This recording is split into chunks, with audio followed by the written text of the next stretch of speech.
അടുത്ത ടോപ്പിക്കാണ് smoking. Smoking നമ്മൾ ഒരുപാട് വർഷങ്ങളായി, ഒരു 400 വർഷങ്ങൾക്ക് മേലെയായിട്ട് നമ്മൾ ഈ പറഞ്ഞ സ്മോക്കിംഗ് എന്ന് പറഞ്ഞൊരു ഹാബിറ്റ് ഉള്ളതാണ്. സോ മോർ ദാൻ 400 years ആയിട്ട് മനുഷ്യന്മാർ ഈ പറഞ്ഞ സ്മോക്കിംഗ് എന്ന് പറഞ്ഞൊരു ഹാബിറ്റ്, ആ ഒരു പ്രവണതയുണ്ട് സ്മോക്കിങ്ങിൽ. അതിൽ ഈ പറഞ്ഞ ടുബാക്കോൻ്റെ പുകയിലയുടെ പ്രോഡക്റ്റുകളാണ് യൂസ് ചെയ്യുന്നത്. സോ മോർ ദാൻ 400 years ആയിട്ട് ഹ്യൂമൻ ബീയിങ്സ് തുടർന്നുകൊണ്ടിരിക്കുന്ന ഒരു ഹാബിറ്റാണ് ഈ സ്മോക്കിംഗ്. അത് ആ പുകയിലയുടെ സ്മോക്ക് ചെയ്യുന്നു, അതുപോലെ ഒരു പക്ഷേ ച്യൂയിങ് ആയിരിക്കാം, ഒന്നുകിൽ അതിനെ വലിക്കുകയായിരിക്കാം, അല്ലെങ്കിൽ അത് ച്യൂയിങ് ആയിരിക്കാം, ചവച്ചരയ്ക്കുക, അങ്ങനെ ചവച്ച് വായയിൽ വെച്ച് കഴിക്കുക, അല്ലെങ്കിൽ സ്നഫിങ് ആയിരിക്കാം, മൂക്കിലൂടെ, അത് മൂക്കുപൊടി എന്നൊക്കെ പറയണില്ലേ, അത് snuff. So smoked, ച്യൂഡ് and snuff, ഇതൊക്കെയാണ് അതിൻ്റെ നോർമലായിട്ടുള്ള പ്രൊസീജിയേഴ്സ്. സോ ഈ സ്മോക്കിംഗ് എന്നുള്ളതിൻ്റെ എന്തൊക്കെ പ്രോബ്ലംസാണ് നമുക്ക് പറയാം. സോ സ്മോക്കിങ്ങിലുള്ളത് ഒരുപാട്, ഈ ടുബാക്കോയിലാണ് നമ്മൾ സ്മോക്ക് ചെയ്യാൻ ഉപയോഗിക്കുന്നത്. സോ ടുബാക്കോ എന്ന് പറഞ്ഞത് പുകയില ചെടിയാണ്. പുകയില ചെടികൾ പല ടൈപ്പ് ഉണ്ട്. അതിൽ നിക്കോട്ടിയാന ടുബാക്കം, അതാണ് കൂടുതലായിട്ട് യൂസ് ചെയ്യുന്നത്. നിക്കോട്ടിയാന ടുബാക്കം എന്ന് പറഞ്ഞ ചെടി, അതിൽ എക്സ്ട്രാക്ട് ചെയ്ത് യൂസ് ചെയ്യുന്ന ഇതാണ് പുകയിലയാണ് ടുബാക്കോ. സോ ആ പുകയില ചെടികളാണ് നമ്മൾ പറഞ്ഞ ടുബാക്കോ പ്ലാന്റ്സുകൾ. ഒരു ടുബാക്കോ പ്ലാന്റാണ് ഞാൻ പറഞ്ഞത് നിക്കോട്ടിയാന ടുബാക്കം. ആ ടുബാക്കോയിലുള്ള കെമിക്കൽ കമ്പോണൻ്റ് തന്നെ, ഒരുപാട് കെമിക്കൽ കമ്പോണൻറ്റുകൾ ഈ ടുബാക്കോ പുകയില ചെടികളിലുണ്ട്. ഏറ്റവും ടോക്സിക് ആയിട്ടുള്ള, പോയ്സണസ് ആയിട്ടുള്ള ഒരു കെമിക്കൽ കണ്ടൻ്റാണ് നിക്കോട്ടിൻ. സോ പുകയില ചെടികളിൽ നിന്ന് കിട്ടുന്ന ഏറ്റവും അപകടകാരിയായിട്ടുള്ള ഒരു കെമിക്കലാണ് നിക്കോട്ടിൻ. അതൊരു ആൽക്കലോയിഡാണ്. സോ നിക്കോട്ടിൻ പോരാതെ 1200ഓളം ടോക്സിക് ആയിട്ടുള്ള സബ്സ്റ്റൻസുകൾ ഈ ടുബാക്കോ പ്ലാന്റിൽ നിന്ന് കിട്ടുന്നു, ടുബാക്കോയിൽ പുകയിലിൽ നിന്ന് കിട്ടുന്നുണ്ട്. സോ അമോണിയ, ടാർ, അതുപോലെ കാർബൺ മോണോക്സൈഡ്, അങ്ങനെ ഒരുപാട് ടോക്സിക് ആയിട്ടുള്ള കെമിക്കൽസുകൾ ഉണ്ട് നമ്മുടെ ടുബാക്കോയിൽ. സോ ടുബാക്കോയിൽ ഏറ്റവും ഇമ്പോർട്ടൻ്റ് ആയിട്ടുള്ള കെമിക്കൽ എന്ന് പറയുന്നത് നിക്കോട്ടിനാണ്, ഒരു ആൽക്കലോയിഡ്. ഈ നിക്കോട്ടിനാണ് ഇതിന് ഇത്രമാത്രം, ഈ കെമിക്കൽ കണ്ടൻ്റായ നിക്കോട്ടിനാണ് ഈ സ്മോക്കിങ്ങിന് ഇത്രമാത്രം ഒരു അഡിക്ഷൻ വരുത്തുന്നത്. സോ നിക്കോട്ടിനാണ് അഡിക്റ്റീവ് നേച്ചറുള്ള മെയിൻ ആയിട്ടുള്ള ടുബാക്കോയിലെ മെയിൻ കെമിക്കൽ കണ്ടൻറ്റ്. അതുപോരാണ് വീണ്ടും ഒരുപാട് കെമിക്കൽസുകളുണ്ട്. ഇനി ഈ ടുബാക്കോ അല്ലെങ്കിൽ നിക്കോട്ടിൻ എന്താണ് ചെയ്യുന്നത്? സോ പുകയിലുള്ള നിക്കോട്ടിൻ എന്താണ് ചെയ്യുന്നത്? അത് നമ്മുടെ അഡ്രീനൽ ഗ്ലാൻഡിനെ സ്റ്റിമുലേറ്റ് ചെയ്യുന്നു. സോ ടുബാക്കോ സ്മോക്കിംഗ് ആയിക്കോട്ടെ, ച്യൂയിങ് ആയിക്കോട്ടെ, സ്നഫിങ് ആയിക്കോട്ടെ, ഇതൊക്കെ എന്താണ് ചെയ്യുന്നത്? നമ്മുടെ ബോഡിയിൽ ഈ നിക്കോട്ടിൻ നമ്മുടെ ബോഡിയിൽ എത്തുമ്പോൾ, ടുബാക്കോയിലുള്ള പുകയിലയിലുള്ള ആ കെമിക്കൽ കണ്ടൻ്റായ നിക്കോട്ടിൻ നമ്മുടെ ബോഡിയിൽ എത്തുമ്പോൾ എന്താണ് സംഭവിക്കുന്നത്? നമ്മുടെ ബോഡിയിലെ അഡ്രീനൽ ഗ്ലാൻഡിനെ സ്റ്റിമുലേറ്റ് ചെയ്യുന്നു. നമ്മുടെ ബോഡിയിലെ എമർജൻസി സിറ്റുവേഷനിലൊക്കെ സഹായിക്കുന്നതാണ് അഡ്രീനൽ ഗ്ലാൻഡുകൾ. സോ സ്റ്റിമുലേറ്റ് ചെയ്യുന്നത് അഡ്രീനൽ ഗ്ലാൻഡുകളെ, നമ്മുടെ ബോഡിയിലെ അഡ്രീനൽ ഗ്ലാൻഡിനെ സ്റ്റിമുലേറ്റ് ചെയ്യുകയും അതോടൊപ്പം അത് അഡ്രിനാലിനും നോർ അഡ്രിനാലിനും റിലീസ് ചെയ്യുന്നു. സോ അഡ്രീനൽ ഗ്ലാൻഡ് ഒരിക്കൽ സ്റ്റിമുലേറ്റഡ് ആയിക്കഴിഞ്ഞാൽ അതിൻ്റെ ഡ്യൂട്ടി എന്താണെന്ന് വെച്ചാൽ, നമ്മുടെ ബോഡിയിൽ നമ്മൾ പഠിച്ചതിന് ഫസ്റ്റ് ഇയർ, അഡ്രിനാലിനും നോർ അഡ്രിനാലിനും റിലീസ് ചെയ്യുക എന്നുള്ളതാണ് അഡ്രീനൽ ഗ്ലാൻഡിൻ്റെ ഫങ്ഷൻ. സോ അഡ്രിനാലും നോർ അഡ്രിനാലും റിലീസ് ചെയ്ത് കഴിഞ്ഞാൽ എവിടേക്കാണ് അത് റിലീസ് ചെയ്യുന്നത്? ബ്ലഡിലേക്കാണ്. സോ ബ്ലഡ് സർക്കുലേഷനിലേക്ക് എഡ്രിനാലും നോർ എഡ്രിനാലും റിലീസ് ചെയ്യുന്നു. അതിൻ്റെ ഭാഗമായിട്ട് നമ്മുടെ ബോഡിയിൽ ബ്ലഡ് പ്രഷർ കൂടുന്നു, ഹാർട്ട് റേറ്റ് കൂടുന്നു. സോ നമ്മുടെ ബോഡിയിൽ ഒരു എമർജൻസി സിറ്റുവേഷനിൽ നമ്മുടെ ബോഡിയിൽ ബ്ലഡ് പ്രഷർ, ഹാർട്ട് റേറ്റ് കൂട്ടി നമ്മളെ എമർജൻസി സിറ്റുവേഷനിൽ രക്ഷിക്കാൻ വേണ്ടിയിട്ടാണ് ഈ അഡ്രീനൽ ഗ്ലാൻഡ് വർക്ക് ചെയ്യുന്നത്. പക്ഷേ ഈ ടുബാക്കോ അല്ലെങ്കിൽ പുക വലിക്കുന്നവർ, സ്മോക്കിംഗ് എന്ത് ചെയ്യുന്നു? ഈ ടുബാക്കോയിലുള്ള നിക്കോട്ടിൻ ഒരാവശ്യവുമില്ലാതെ, വെറുതെ ഒരാവശ്യമില്ലാതെ ഈ അഡ്രീനൽ ഗ്ലാൻഡിനെ സ്റ്റിമുലേറ്റ് ചെയ്ത് അഡ്രിനാലിൻ നോർ അഡ്രിനാലിനെയും ബ്ലഡ് സർക്കുലേഷനിലേക്ക് റിലീസ് ചെയ്യുന്നു. അതിൻ്റെ ഭാഗമായിട്ട് ഒരാവശ്യമില്ലാണ്ട് നമ്മുടെ ബോഡിയിൽ ബ്ലഡ് പ്രഷറും ഹാർട്ട് റേറ്റും കൂട്ടുന്നു.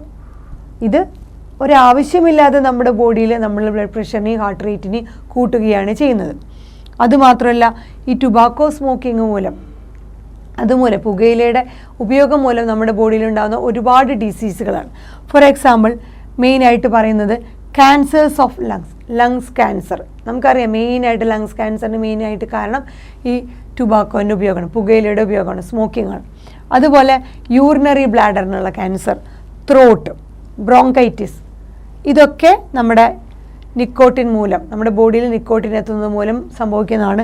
സോ ക്യാൻസേഴ്സ് ഓഫ് ലങ്സ്, അതുപോലെ cancer of urinary bladder, throat, അവിടെയൊക്കെ ക്യാൻസർ വരുന്നു. അതുപോലെ ബ്രോങ്കൈറ്റിസ്, നമ്മുടെ ആ ബ്രോങ്കൈ അവിടെയുള്ള വോളിലൊക്കെ ഡാമേജ് വരുന്നു. സ്മോക്ക് കാരണം അതിൻ്റെ പുക ആ ബ്രോങ്കൈ ഭാഗങ്ങളിലൊക്കെ എന്താ ഇറിറ്റേഷൻ സംഭവിക്കുന്നു. സോ അവിടെ നമുക്ക് ത്രോട്ടിലും അവിടെയൊക്കെ ഒരുപാട് ഇറിറ്റേഷനാണ്, അവിടുത്തെ വോളിനും അതിൻ്റെ മ്യൂക്കസ് മെംബ്രെയിനൊക്കെ ഡിസ്ട്രോയിഡ് ആയിട്ട് മാറുന്നു. പിന്നെ എംഫൈസിമ. സോ എംഫൈസിമ എന്ന് പറഞ്ഞാൽ നമ്മുടെ ലങ്സിൻ്റെ ആൽവിയോളായി ബ്രേക്ക് ഡൗൺ ആവുന്നതിനാണ് നമ്മൾ എംഫൈസിമ എന്ന് പറഞ്ഞത്. സോ നമ്മുടെ ഗ്യാസ് എക്സ്ചേഞ്ചിന്, oxygen carbon dioxide gas എക്സ്ചേഞ്ചിനുള്ള ആൽവിയോളയുടെ ഏരിയ, സർഫസ് ഏരിയ കുറയുന്നു. So surface area for gas exchange കുറയുന്നു എംഫൈസിമയിൽ. അപ്പോൾ നമുക്ക് പ്രോപ്പറായിട്ടുള്ള ഗ്യാസ് എക്സ്ചേഞ്ച് നടക്കുന്നില്ല, കാരണം നമ്മുടെ നിക്കോട്ടിൻ നമ്മുടെ ബോഡിയിലെത്തുന്ന കാര്യം സ്മോക്കിംഗ് വഴി. അതുപോലെ കൊറോണറി ഹാർട്ട് ഡിസീസുകൾ സംഭവിക്കുന്നു, ഗ്യാസ്ട്രിക് അൾസർ, ഇതൊക്കെ കുറച്ച് എക്സാമ്പിൾസാണ് നമ്മുടെ സ്മോക്കിംഗ് മൂലം അല്ലെങ്കിൽ പുകയിലയുടെ ടുബാക്കോയുടെ ഉപയോഗം മൂലം നമുക്ക് സംഭവിക്കുന്ന നമ്മുടെ ബോഡിയിൽ വരുന്ന മാറ്റങ്ങൾ, ഡിസീസുകളാണ് പറയുന്നത്. Cancers of lung and urinary bladder, throat, ഇവിടേക്കുള്ള ക്യാൻസർ. അതുപോലെ ബ്രോങ്കൈറ്റിസ്, അവിടെയുള്ള ബ്രോങ്കൈന് വീക്കം സംഭവിക്കുന്നു. Emphysema, gas exchange surface area അവിടെ കുറയുന്നു. ലങ്സ് ആൽവിയോളയിൽ കൊറോണറി ഹാർട്ട് ഡിസീസ് വരുന്നു, അതായത് ബ്ലഡ് സർക്കുലേറ്ററി സിസ്റ്റത്തിനെ എഫക്റ്റ് ചെയ്യുന്നു. ബിക്കോസ് നമ്മുടെ അഡ്രിനൽ ഗ്ലാൻഡ് എന്താ റിലീസ് ചെയ്യുന്നത്, അഡ്രിനാലിൻ നോറഡ്രിനൽ, എവിടേക്കാണ് റിലീസ് ചെയ്യുന്നത്, ബ്ലഡിലേക്ക്. എന്നിട്ട് ബ്ലഡ് പ്രഷറും ഹാർട്ട് റേറ്റും കൂട്ടുകയാണ് ചെയ്യുന്നത്, ഒരാവശ്യമുണ്ട്. അങ്ങനെ നമുക്കതുപോലെ കൊറോണറി ഹാർട്ട് ഡിസീസ് വരുന്നു, ഗ്യാസ്ട്രിക് അൾസറും വരുന്നു. ഈ ഗ്യാസ്ട്രിക് അൾസർ വരുന്നത് എങ്ങനെയാണെന്ന് വെച്ചാൽ, ഈ പറഞ്ഞ നിക്കോട്ടിൻ എന്താ ചെയ്യണമെന്ന് വെച്ചാൽ, നമ്മുടെ നിക്കോട്ടിൻ്റെ കോൺസെൻട്രേഷൻ ഒരുപാട് നമ്മുടെ ബോഡിയിൽ കൂടിക്കഴിഞ്ഞാൽ അത് നമ്മുടെ നെർവ് സെല്ലുകളെ പാരാലിസിസ് ചെയ്യുന്നു. നെർവ് സെല്ലുകൾക്ക് പാരാലിസിസ് സംഭവിക്കുന്നു നിക്കോട്ടിൻ്റെ ഉപയോഗം വളരെയധികം കൂടിക്കഴിഞ്ഞാൽ. അതുമാത്രമല്ല, നിക്കോട്ടിൻ്റെ ഉപയോഗം ഒരുപാട് കൂടിക്കഴിഞ്ഞാൽ നമ്മുടെ സ്റ്റൊമക്കിലാണെങ്കിൽ ഹൈഡ്രോക്ലോറിക് ആസിഡ് HCl പ്രൊഡക്ഷൻ കൂടാൻ തുടങ്ങും. നമുക്ക് ഒരു പരിധി വരെ ആവശ്യമുണ്ട്, പക്ഷേ അതിൻ്റെ പ്രൊഡക്ഷൻ HCl ഇൻക്രീസ് ആവാൻ തുടങ്ങുന്നു. അങ്ങനെ അത് പെപ്റ്റിക് അൾസർ, ഗ്യാസ്ട്രിക് അൾസർ പോലത്തെ ഡിസീസിന് കാരണമാകുന്നു. ഇത് മാത്രമല്ല, സ്മോക്കിംഗ് ഇറിറ്റേറ്റ് ചെയ്യണം നമ്മുടെ ബോഡിയിലെ മ്യൂക്കസ് മെംബ്രെയിനുകളുള്ള ത്രോട്ട്, അതുപോലെ നമ്മുടെ ബ്രോങ്കൈ, അവിടെയൊക്കെ ഇറിറ്റേഷൻ സംഭവിക്കുന്നു ഈ സ്മോക്കിംഗ് കാരണം. അതുകൊണ്ട് ഈ സ്മോക്കിംഗ് നടത്തുന്നവർക്ക് ഒരു വല്ലാത്ത ഇറിറ്റേറ്റഡ് ആയിട്ടുള്ള ഒരു കഫ് ചുമയാണ് ഉണ്ടാകുന്നത്. അതിന് സ്മോക്കേഴ്സ് കഫ് എന്ന് പറയുന്നു, അല്ലെങ്കിൽ ബ്രോങ്കൈറ്റിസ് മൂലമുണ്ടാകുന്ന ചുമ. സോ ഈ സ്മോക്കിംഗുകാർ നമ്മൾ ശ്രദ്ധിച്ചാൽ കാണാം, അവരൊരു ഇറിറ്റേറ്റഡ് ആണ്, ഈ ത്രോട്ടിനൊക്കെ ഒരു ഭയങ്കര ഇറിറ്റേറ്റഡ് ആവണ പോലെ അവർ ഇടയ്ക്കിടയ്ക്ക് ചുമയ്ക്കുന്നത് കാണാം. ബിക്കോസ് അവരുടെ ഈ സ്മോക്ക് കാരണം, ഈ നിക്കോട്ടിൻ്റെ കണ്ടൻറ്റ് കാരണം, അത് കാരണം അവിടുത്തെ മ്യൂക്കസ് മെംബ്രെയിനൊക്കെ ഇറിറ്റേഷൻ സംഭവിക്കുകയാണ് ചെയ്യുന്നത്. ത്രോട്ടിനും ബ്രോങ്കസിനും ബ്രോങ്കൈക്കൊക്കെ ഇറിറ്റേഷൻ സംഭവിച്ച് അവർക്കത് ചുമയായിട്ടാണ് പുറത്ത് വരുന്നത്. ഇനി ടുബാക്കോ ച്യൂയിങ് ആണെങ്കിൽ, നമ്മുടെ പുകയില നമ്മൾ ച്യൂയിങ് ആണെന്നാണ് ചെയ്യുന്നത്. നമ്മളിങ്ങനെ ചില സ്ത്രീകളും എല്ലാവർക്കും കാണാം, മുറുക്കുന്നത് കാണാം, മുറുക്കുക എന്ന് പറയും. സോ അതിൽ പുകയിലയായി യൂസ് ചെയ്ത് കഴിഞ്ഞാൽ അത് വളരെ അധികം ഡേഞ്ചറസ് ആണ്, ക്യാൻസർ കോസിങ് ആണ് ഈ പറഞ്ഞ ടുബാക്കോ. സോ ടുബാക്കോ ച്യൂയിങ് എന്ന് പറയുന്നത് ക്യാൻസർ ഓഫ് ഓറൽ കാവിറ്റി, നമ്മുടെ വായിൽ ക്യാൻസർ വരാനായിട്ട് ഒരു വലിയ ഒരു റീസൺ എന്ന് പറയുന്നത് എന്താണ്, ടുബാക്കോ ച്യൂയിങ്. സോ ഈ പുകയില ചവച്ചരച്ച് കഴിക്കുമ്പോൾ അല്ലെങ്കിൽ ച്യൂയിങ് ചെയ്യുമ്പോൾ അത് നമുക്ക് വളരെയധികം ചാൻസ് ഉണ്ടാക്കുകയാണ്. എന്തിനു വേണ്ടിയുള്ളത്, ഓറൽ കാവിറ്റിയിൽ ക്യാൻസർ വരാനായിട്ട്. നമ്മുടെ റീജിയണൽ ക്യാൻസർ റിസർച്ച് സെൻ്റർ ട്രിവാൻഡ്രത്തൊക്കെ പോയി കഴിഞ്ഞാൽ ഒരുപാട് ഇങ്ങനത്തെ പേഷ്യൻസിനെ നമുക്ക് കാണാം.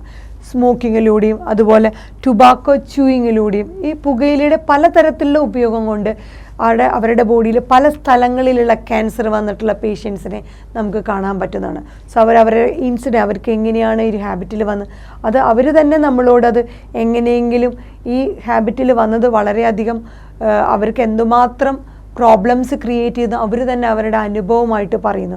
അങ്ങനെയെങ്കിലും ഇനിയെങ്കിലും ഒരാൾ ഈ ഒരു ബാഡ് ഹാബിറ്റിലേക്ക് വരരുത് എന്നുള്ള ആഗ്രഹത്തിൽ വൺസ് അവർ വന്നു പെട്ടുപോയി, അത് പക്ഷേ ക്യാൻസറാണ്, അത് ചികിത്സിച്ച് മാറ്റാൻ വളരെയധികം ബുദ്ധിമുട്ടുള്ളതായിരിക്കാം ചിലപ്പോൾ.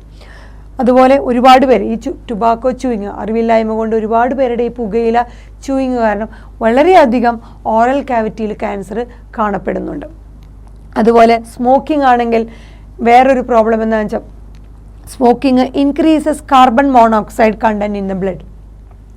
നമ്മുടെ ബ്ലഡിൽ കാർബൺ മോണോക്സൈഡ്, നമ്മുടെ ബോഡിയിൽ നമുക്ക് എപ്പോഴും ആവശ്യമുള്ളത് ഓക്സിജനാണ്. കാർബൺ ഡൈ ഓക്സൈഡ് നമ്മുടെ ബോഡി എപ്പോഴും റിമൂവ് ചെയ്ത് കളയാനാണ് നോക്കുന്നത്. സോ നമ്മുടെ ബോഡിയിൽ ആവശ്യമുള്ള ഈ oxygen, carbon dioxide gas exchange കുറഞ്ഞ് നമ്മുടെ ബോഡിയിൽ കൂടുതൽ സ്മോക്കിംഗ് കാരണം എന്തുണ്ടാവുന്നു? Increases carbon dioxide carbon monoxide. Carbon monoxide എന്ന് പറഞ്ഞാൽ CO. കാർബൺ മോണോക്സൈഡ് നമ്മുടെ ബോഡിക്ക് ഒട്ടും ആവശ്യമില്ലാത്ത ഹൈലി പോയ്സണസ് ആയിട്ടുള്ള ഒരു കെമിക്കലാണ്, ഗ്യാസാണ്. So carbon monoxide content in the blood increase ചെയ്യാൻ തുടങ്ങും നമ്മുടെ ബോഡിയിൽ. കാർബൺ മോണോക്സൈഡ് കൂടിക്കഴിഞ്ഞാൽ നമ്മുടെ ബോഡിയിൽ എന്തുണ്ടാവുന്നു?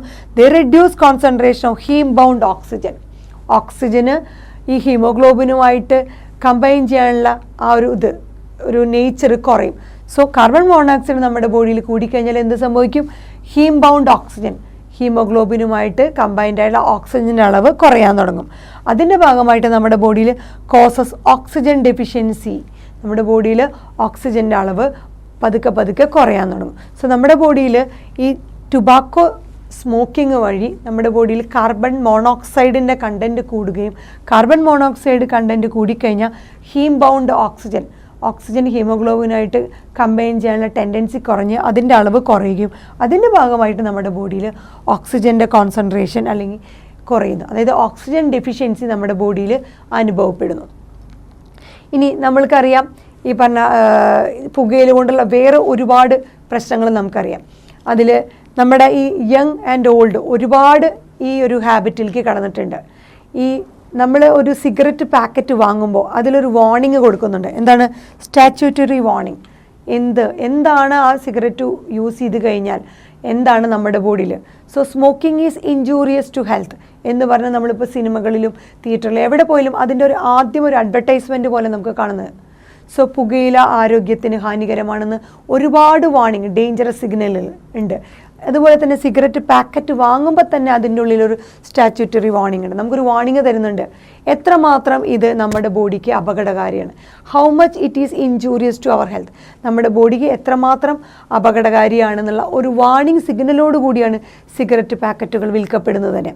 എന്നാലും നമ്മുടെ സൊസൈറ്റിയിൽ എസ്പെഷ്യലി യങ് ആണെങ്കിലും ഓൾഡ് ആണെങ്കിലും ഇത് രണ്ട് വിഭാഗക്കാരിലും ഒരുപാട് കോമൺ ആയിട്ടുള്ള ഒരു ഹാബിറ്റാണ്, നേച്ചറാണ് പുകവലി എന്നുള്ളത്. സോ തീർച്ചയായും ഈ പുകവലിയുടെ അപകടങ്ങളും സ്മോക്കിങ്ങിൻ്റെ ഡേഞ്ചേഴ്സും അതുപോലെ പുകയില ചവയ്ക്കുന്നതിൻ്റെയും ചെയ്യുന്നതിൻ്റെയും ഇതിൻ്റെയൊക്കെ ഇമ്പാക്റ്റുകൾ നമ്മൾ ഡേഞ്ചറസ്, അപകടം നമ്മൾ അറിയുകയും അതിൻ്റെ നമ്മൾ അതിനോട് അഡിക്ഷൻ ഉണ്ടാവാനുള്ള ആ അഡിക്റ്റീവ് നേച്ചറും ഇതിൻ്റെ അപകട സൂചനകളും നമ്മൾ അറിഞ്ഞിരിക്കേണ്ടത് അത്യാവശ്യമാണ്. അതോടൊപ്പം തന്നെ യൂത്ത് ആണെങ്കിലും ഓൾഡ് ആണെങ്കിലും ഇതൊക്കെ അറിഞ്ഞുകൊണ്ട് ഈ ടുബാക്കോ സ്മോക്കിംഗ് ആണെങ്കിലും ച്യൂയിങ് ആണെങ്കിലും അതിൻ്റെ അപകടങ്ങളും അതിൻ്റെ അഡിക്റ്റീവായിട്ടുള്ള നമുക്കതിനോട് അഡിക്ഷൻ വരാനുള്ള നമ്മുടെ ആ നേച്ചറും അറിഞ്ഞുകൊണ്ട് ഇതിനെയൊക്കെ ഈ ബാഡ് ഹാബിറ്റ്സിനെയൊക്കെ തീർച്ചയായിട്ടും നമ്മൾ അവോയ്ഡ് ചെയ്യേണ്ടതാണ്. നമ്മൾ ഈ ടുബാക്കോ സ്മോക്കിങ്ങിലൂടെ നമുക്ക് ഒരുപാട് നമ്മൾ പ്രോബ്ലംസ് പറയുന്നുണ്ട്. ഇത്രയും ഡിസീസുകൾ വരുന്നുണ്ട്. അതുപോലെ തന്നെ ടുബാക്കോ ച്യൂയിങ് നടത്തുന്നവരുടെ അല്ലെങ്കിൽ സ്മോക്കിംഗ് നടത്തുന്നവരുടെ പല്ലുകൾ കണ്ടറിയാം, നമുക്ക് ഫിംഗേഴ്സ് കണ്ടറിയാം, അതിനൊക്കെ ഒരു കറയുണ്ടായിരിക്കും. അതുപോലെ അവരുടെ ശ്വാസത്തിന് പോലും ഒരു ബാഡ് സ്മെല്ലായിരിക്കും. ചുണ്ടുകളുടെ തന്നെ കളറ് തന്നെ മാറും. ഈ ടുബാക്കോ സ്മോക്കിങ്ങിലുള്ള ഒരു സ്പെഷ്യൽ കണ്ടൻറ്റ് എന്ന് പറഞ്ഞാൽ ബെൻസോപൈറിൻ ആണ് ഒരുപാട് കാർസിനോജനിക്കായിട്ട് എസ്പെഷ്യലി നമ്മുടെ ലങ്സ്, അതുപോലെ ഓറൽ ക്യാവിറ്റിയിൽ, ടങ് അല്ലെങ്കിൽ ഈസോഫേഗസ് എന്നീ സ്ഥലങ്ങളിലൊക്കെ ക്യാൻസർ ഉണ്ടാക്കാനായിട്ട് ഒരുപാട് ഇൻസിഡൻസ് ഉണ്ടാക്കുന്ന ഒരു കെമിക്കൽ നമ്മുടെ ടുബാക്കോയിലുണ്ട്, ബെൻസോപൈറിൻ എന്ന് പറഞ്ഞാൽ. സോ ഏത് തരത്തിലുള്ള ഉപയോഗമാണെങ്കിലും പുകയിലൂടെ നമുക്ക് പല ഭാഗങ്ങളിൽ എസ്പെഷ്യലി നമ്മുടെ മൗത്ത് ടു ഈസോഫേഗസ് വരെയുള്ള പല ഭാഗങ്ങളിലും കാർസിനോജനിക്കായിട്ടുള്ള നേച്ചറുള്ള കണ്ടൻറ്റ് നമ്മുടെ ടുബാക്കോയിലുണ്ട്. സോ നമ്മുടെ ബോഡിയിൽ പല ഭാഗങ്ങളിലും ക്യാൻസർ വരാനായിട്ട് ഒരു വലിയ പങ്ക് തന്നെയാണ് നമ്മുടെ പുകയില അഥവാ ടുബാക്കോ വഹിക്കുന്നത്. അതിൽ നമുക്ക് അത്രയും അഡിക്റ്റീവ് നേച്ചർ തരുന്നത് ആരാണെന്ന് നമുക്ക് അതിൽ നിക്കോട്ടിനാണ്. സോ തീർച്ചയായിട്ടും ഇതുപോലത്തെ ബാഡ് ഹാബിറ്റുകളിൽ നിന്ന് നമ്മൾ തീർച്ചയായും ഒഴിഞ്ഞു മാറുന്നത്, എസ്പെഷ്യലി ഒരു young and old. So young ഏജിലാണ് നമ്മൾ ഒരു അഡോളസൻസ് അല്ലെങ്കിൽ യങ് ഏജിലാണ് ഇതുപോലത്തെ ഒരു ഹാബിറ്റിലേക്കൊക്കെ ഒരു ക്യൂരിയോസിറ്റിയുടെ ഭാഗമായിട്ടും അല്ലെങ്കിൽ നമുക്ക് അഡ്വർടൈസ്മെൻറ്റ് അല്ലെങ്കിൽ ഫിലിമിൽ നമ്മൾ ഒരുപാട് ആരാധിക്കുന്ന ആ കഥാപാത്രങ്ങളെ കണ്ടിട്ടൊക്കെ ആയിരിക്കും നമ്മൾ കുറേ ഒരു യങ് ജനറേഷൻ ഇതിലേക്ക് വരുന്നത്. പക്ഷേ ആ യങ് ജനറേഷനിൽ നമ്മൾ തുടങ്ങുന്ന ആ ഹാബിറ്റ് എത്രമാത്രം വലിയൊരു വിപത്തിലേക്കാണ് ഇത് നയിക്കുന്നതെന്നറിയില്ല. ബിക്കോസ് ഇത് കഴിക്കുന്നവർ അല്ലെങ്കിൽ ഇത് ഉപയോഗിക്കുന്നവർ നമ്മുടെ എക്കണോമി, അവർക്ക് അവരുടെ ഫാമിലീനെ പ്രൊട്ടക്റ്റ് ചെയ്യാൻ പറ്റില്ല. അതുമാത്രമല്ല ഇതുപോലത്തെ ഒരുപാട് ഡേഞ്ചറസ് ആയിട്ടുള്ള ഒരു ഡിസീസിലേക്കാണ്, നമുക്ക് നിർത്താൻ പറ്റാത്ത ഒരു അഡിക്റ്റീവ് നേച്ചറിലേക്കാണ് ഇതെത്തുന്നത്. സോ തീർച്ചയായിട്ടും ഈ ഒരു ഹാബിറ്റിലേക്ക് എത്തിപ്പെടാതിരിക്കാനായിട്ട് എല്ലാവരും ശ്രമിക്കേണ്ടത്. എസ്പെഷ്യലി ആ യങ് ഏജിൽ തന്നെ അതിൻ്റെ ഒരു അവെയർനെസ് ഉണ്ടായിരിക്കണം. അതുകൊണ്ടാണ് ഈ ടൈപ്പ് ചാപ്റ്ററുകൾ ഈ +1 +2 സിലബസിൽ തന്നെ ഉൾപ്പെടുത്തുന്നത്. സോ ഏത് തരത്തിലുള്ള അഡിക്ഷൻ ആയിക്കോട്ടെ, ഡ്രഗ്സ് ആണെങ്കിലും ഇതുപോലത്തെ ടുബാക്കോ, ഏത് തരത്തിലുള്ള അബ്യൂസുകളാണെങ്കിലും ഏത് തരത്തിലുള്ള അഡിക്ഷനും ഏറ്റവും ഇമ്പോർട്ടൻ്റ് ആയിട്ട് വേണ്ടത് കൗൺസിലിംഗ് ആണ്. പിന്നെ മെഡിക്കൽ ഹെൽപ്പ്. സോ കൗൺസിലിംഗ് അഥവാ മെഡിക്കൽ ഹെൽപ്പ് രണ്ടും ഒരുമിച്ച് ചേർന്ന് ഇതുപോലത്തെ ഡേഞ്ചറസ് ആയിട്ടുള്ള നമ്മുടെ ലൈഫിനെ മൊത്തം ഭീഷണിയാകുന്ന ത്രെറ്റനിങ് ആയിട്ടുള്ള ഇതുപോലത്തെ ഹാബിറ്റുകളിൽ നിന്ന് നമ്മളതിൽ നിന്ന് ഒഴിവാവേണ്ടതാണ്. സോ മെഡിക്കൽ ഹെൽപ്പും കൗൺസിലിംഗും വഴി നമുക്ക് ഈ വക ഹാബിറ്റുകളിൽ നിന്ന് ഒഴിവാകാൻ സാധിക്കുന്നതാണ്.